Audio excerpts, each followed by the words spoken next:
What's up, what's up. Bonjour, bonsoir, bonjour à tous. J'espère que vous allez bien. Dimanche 4 avril et on a enfin la chaussure signature de Zion. J'espère que tout le monde va bien, j'espère que vous avez la pêche. J'avais pas forcément prévu de faire un live aujourd'hui. Au vu des réactions sur le post, je me suis dit qu'il y avait un réel intérêt pour la paire et du coup, let's go, on va en parler. J'ai prévu de le faire en 3-4 questions. N'hésitez pas à rester jusqu'à la fin du live parce que je vais sûrement du coup en accueillir certains sur Discord pour ceux qui souhaitent donner leur avis. L'objectif c'est de faire un peu un overview de la paire, d'avoir le retour de la communauté aussi parce que j'ai l'impression que la vision de Jordan et la vision de la communauté basket, elle est pas du tout la même. Et du coup, c'est pour ça que c'est archi intéressant d'en parler. Et on va commencer par ce visuel. Les gars, donc, c'est un visuel qui est fuité. Z-Code, comme on l'appellerait aux États-Unis. Et c'est censé être la première chaussure signature de notre ami Zion Williamson. Je pense que, de par les commentaires que j'ai eu dans le post, c'est assez mitigé. Il y a du plus, il y a du moins. Moi, personnellement, j'ai envie de vous dire que ouais, je vais attendre quand même d'avoir les visuels officiels parce que les visuels fuités c'est toujours un peu chelou. Bon, il y a quand même quelque chose à se mettre sous la dent parce que les visuels sont assez quali. On peut voir le shape de la paire, on peut voir l'arrière de la chaussure, on peut voir la semelle également. Et là je pense que il y a de quoi faire. Franchement il y a de quoi faire, il y a de quoi faire pour regarder la paire un peu, débattre un petit peu sur le modèle. Et puis voilà, let's go, let's go, let's go. Alors la première question, qu'est-ce que vous pensez de la paire? Alors soit on commence par une note sur 10. Je pense qu'on va faire une note sur 10. Je vous donne ma note en premier, je me lance. Moi je partirai sur un 6,5. Allez, un 7 sur 10. Il n'y a pas une prise de risque de fou malade. Elle me fait penser un peu Why Not, vous avez raison. C'est une paire normale, du mesh, un peu solide sur l'arrière. C'est pas une révolution. En vrai, c'est pas une révolution. Moi, c'est un 7 sur 10, je pense que c'est mérité. 7 sur 10, ouais, je pense qu'on est plus ou moins d'accord. C'est pas la folie, mais c'est pas la meilleure paire, c'est pas la meilleure paire qui soit jamais sortie non plus quoi. La deuxième question moi qui me vient en tête, est-ce que Zion a aujourd'hui mérite cette signature shoes? Alors moi je vais prendre le temps de vous donner un petit peu mon avis là-dessus. Il y a soit oui soit non, mais pour moi c'est oui mais. À aujourd'hui, quand on est chez Nike, c'est archi difficile d'avoir sa signature shoes. Normalement pour moi pour avoir une signature shoes chez Nike ou Jordan, soit t'es MVP de la ligue, Giannis Antetokounmpo qui est l'exemple, soit t'es vraiment un joueur extraordinaire. Et c'est là où, en fait, pour moi, il y a un réel sujet de débat. Pour moi, Jordan s'est peut-être lancé un peu trop vite auprès de Zion parce que c'était un peu le futur LeBron. Il était vraiment exceptionnel et du coup, je pense qu'il y a eu énormément d'offres de la part des marques, que ce soit Adidas, Under Armour. En fait, il avait une hype de fou malade. La hype a eu complètement raison, en fait, du modèle parce que, et même du fait qu'il signe avec Jordan parce que pour moi, Zion Williamson, il est entouré d'agents. Donc, il a dû dire à toutes les marques, ça, je pense que c'est sûr et certain, il a dû leur dire, les gars, soit j'ai ma signature shoes, soit je signe pas chez vous. Et en fait, du coup, toutes les marques se mettent un peu à mettre de l'oseille. Je pense que Nike, s'il avait eu sa signature shoes chez Nike, ça aurait paru vraiment comme si Zion était un pistonné. Dites-moi si je me trompe, mais pour moi, c'est ça. S'il avait eu sa signature chez Nike, ça aurait été le pistonné de service. Chez Jordan, il y a des joueurs un peu moins... on va dire populaire, même si Chris Paul aujourd'hui reste quand même populaire, Westbrook ça reste quand même une top superstar, mais c'est pas LeBron James, et donc je pense qu'il a dû négocier au départ. Mais c'est vrai que ça a été le rookie le plus médiatisé depuis 2002-2003, et en fait je pense qu'il y avait vraiment quelque chose d'un point de vue business à aller chercher. Alors par rapport au fait que Zion la mérite ou la mérite pas, c'est que j'ai été regarder les leaders de la saison. Alors laissez-moi zoomer. Alors là on regarde sur cette saison, je pense que ça a été dealé quand même l'an dernier, mais Nikola Jokic, il a pas de signature shoes. Giannis Antetokounmpo, il a sa paire. James Harden, il a sa paire. Joel Embiid, il a sa paire. Luka Doncic, et attention, parce que Luka Doncic, il est chez Jordan et il a toujours pas sa paire.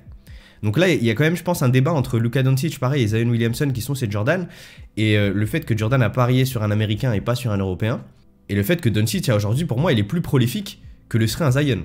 On est d'accord. KD, il a sa paire. Damien, il a sa paire. Steph Curry, il a sa paire. Et LeBron James a sa paire. Donc, de le top 10 des joueurs avec, on va dire, des meilleurs joueurs cette année, on va dire qu'il n'y a que Nikola Jokic, Bradley Beal et Luka Doncic qui n'ont pas leur paire, en sachant qu'il y a 2 Européens. Donc là, il y a vraiment, je pense, quelque chose de voulu côté Jordan, parce que Zion, il est où? Il est en 16e position.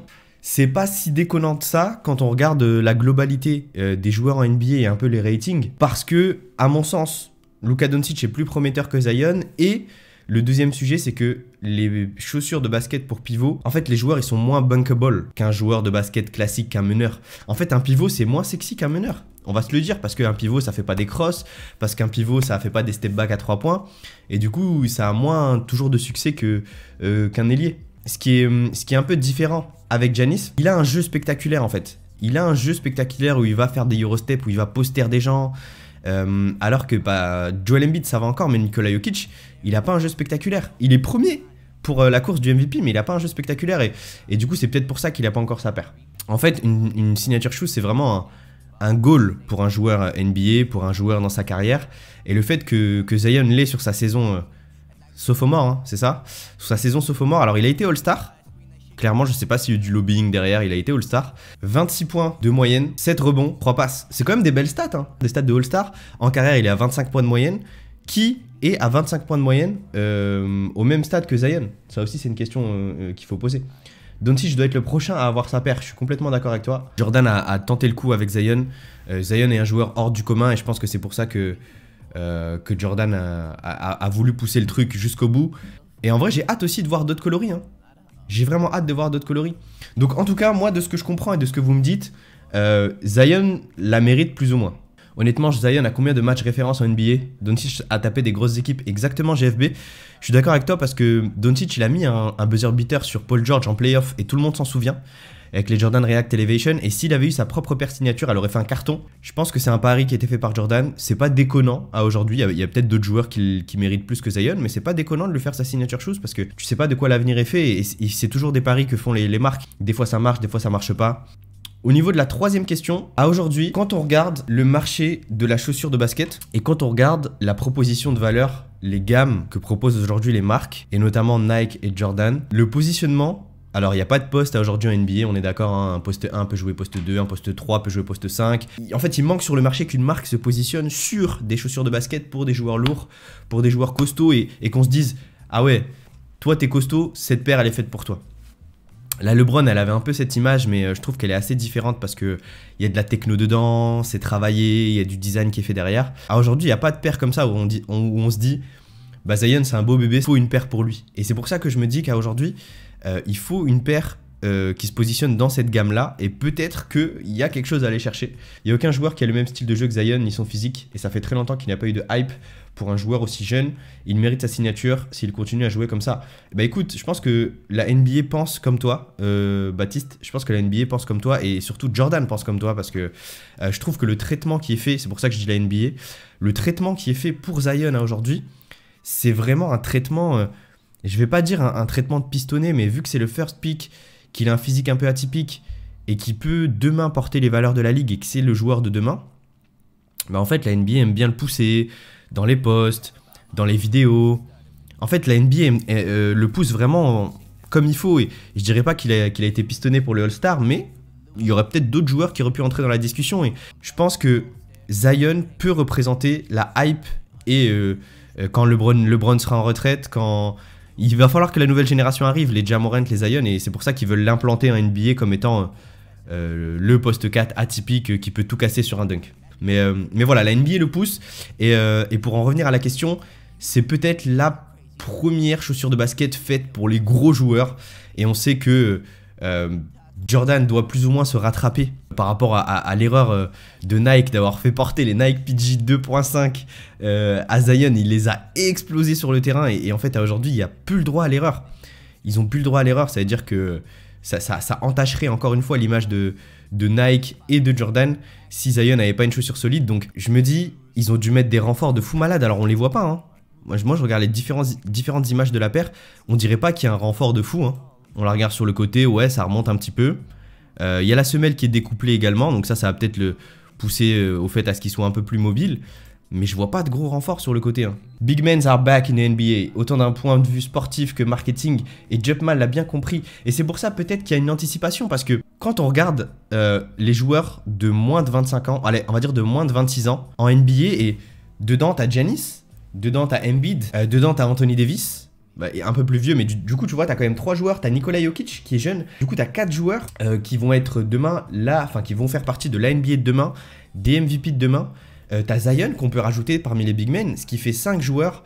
Parmi les 10, je pense que je classerai parce que je mettrai Jason Tatum, je mettrai Ja Morant, Luka Doncic et j'en mettrai 2 autres que je pourrais pas forcément vous citer tout de suite, mais pour moi sur les 10 joueurs, les 10 joueurs qui vont former le futur de la NBA, il y aura 5 big men à l'intérieur et c'est pour ça qu'il va falloir poser les graines de ce marché-là qui va faire que grandir je pense et qui va peut-être exploser encore une fois dans les années à venir. Et d'ailleurs, les amis, pour ceux qui sont restés jusque-là, j'ai trouvé un truc sur Instagram Et j'étais choqué. Et je vous en ai pas parlé au début, j'aurais dû vous le teaser au début, mais regardez-moi ça, c'est la page Sneaker Highway qui a publié une chaussure de basket Peak en disant que la paire de Zion était complètement inspirée d'une chaussure de basket Peak. Alors soit c'est Peak qui a trouvé le design du modèle Zion et qui a fait exactement la même chose, ou soit c'est Jordan qui a copié. Alors, je verrais très très mal Jordan copier un modèle Peak, mais là, c'est plus qu'affolant, on est d'accord. Regardez la shape, regardez le shape des chaussures, c'est exactement la même. On a ce même zigzag ici là que vous pouvez voir là, sur la mid, enfin voilà, sur le mid en peine de la paire. C'est bizarre quand même, c'est bizarre. N'hésitez pas à me rejoindre sur le Discord et ceux qui veulent donner leur avis, je vais me mettre dans un salon sur Discord et vous pourrez venir un peu en parler, en débattre et ce serait cool d'avoir des avis constructifs. Donc venez me donner votre avis sur Discord les gars. N'hésitez pas à aller rejoindre le salon. Allo allo. Oui. Bon du coup qu'est-ce que tu penses de la paire mon gars Maxorius? Bah écoute, moi la paire, honnêtement, je la trouve plutôt sympa. Je trouve vraiment que elle paraît fort mastoc, je trouve, par Ouais. rapport aux autres paires qu'on peut voir en ce moment. Mhm. Enfin, vu qu'on est vraiment dans les modes des paires basses et tout ça, maintenant ça fait vraiment un truc un peu plus pour les big men, comme tu disais tout à l'heure. Ouais. Donc moi je trouve ça plutôt pas mal.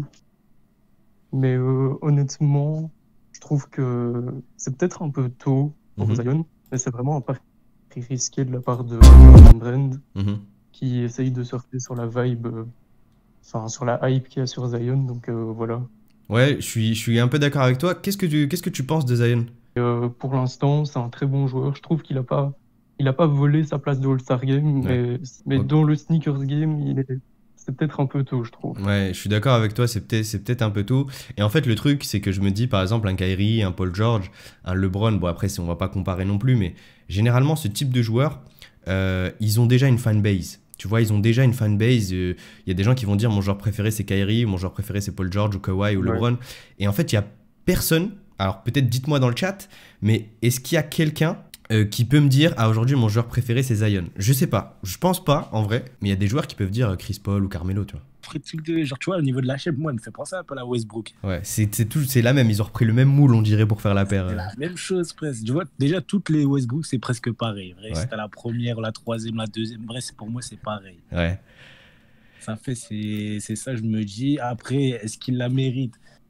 Bah, dans tous les cas, c'était sûr qu'un jour ou l'autre, il allait l'avoir, ça, c'était sûr. Ouais. Ça, on va pas Un se joueur comme mentir. ça, tu peux pas le laisser comme Ah ça ouais. sans rien, c'est sûr. Bien sûr. Après, ouais, je suis d'accord sur le fait que ça soit trop tôt. Déjà, Mhm. même au niveau de, tu vois, de la situation sanitaire, tout ça, là, Ouais. les gens, qu'est-ce qu'ils vont l'acheter? Tu vois, personne Ouais. joue. C'est sûr. Surtout s'ils la mettent à 150 ou 160 euros, ça va être inachetable, ça. Bah ouais, c'est sûr. Après, ouais, comme je t'ai dit, c'était sûr qu'elle allait l'avoir. Donc bon, après, c'est pas comme si c'était un scandale, hein. Ouais. Non, mais je vois ce que tu veux dire. En gros, c'est pas mérité à 100%, mais il devait l'avoir dans tous les cas, donc vaut mieux qu'il l'ait. Ouais. Et niveau style, c'est un peu décevant parce que ça fait penser à la Westbrook et on s'attendait à avoir un truc peut-être un peu plus. Ah ouais, Genre, je sais pas, tu vois Zion, tu vois le bébé, tu te dis, je veux une chaussure, un vrai truc, tu vois, un nouveau truc et Bah tout. ouais. Un bail de LeBron, tu vois. Ouais, je vois ce que tu veux dire, une techno, Tu vois, un nouveau vrai truc et qui se tout. démarque, tu vois. Là, frère, pour moi, c'est la même chose que Westbrook, presque. Niveau stats, quand même, il délivre quand même cette année, hein. 26 Ah ouais, il est points, chaud, 7 rebonds par match.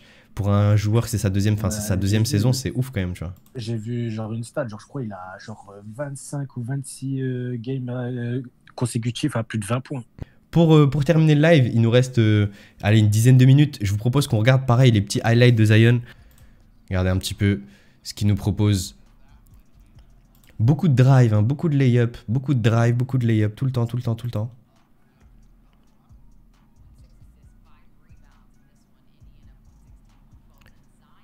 Ok, main gauche. Vous avez dit, hein, il n'y a que ça. Que du lay-up, que du lay-up, que du lay-up. En fait, c'est dur de le stopper. Il est instoppable. C'est dur. Il shoot jamais Zion. Si, je pense qu'il shoot de temps en temps. Mais c'est que quand il est ouvert. Mais au final, si tu as beaucoup plus de chances de réussite et de mettre tes points dans la raquette, let's go, hein. Mais je pense qu'il est en train de construire sa légende, en fait, Zion. Parce que commencer une saison à 25, enfin, deuxième saison à 25 points de moyenne, rares sont les joueurs à l'avoir fait. C'est ouf quand même. Encore Rudy Gobert. Encore Rudy Gobert. Il a pas peur d'aller le défier. Voilà, un dribble. Vous avez vu? Il pose jamais deux dribbles, hein. C'est très très rare. C'est un dribble, double pas. Un dribble, bump, double pas. En fait, ça, les gars, je pense que ça fait partie de nos défauts. Nous, en tant que nouvelle génération qui suit la NBA, c'est que on se fie beaucoup aux highlights. En fait, nous, on est des gars des highlights. Et en fait, le top 10, il va pas mettre le bump de Zion avec le layup, je pense. Donc, tu vois, il lui manque peut-être un match, comme j'ai dit, un match à 50 points, un match à 60 points, un match où il postère un LeBron, où il postère un Jason Tatum, où il postère un All-Star.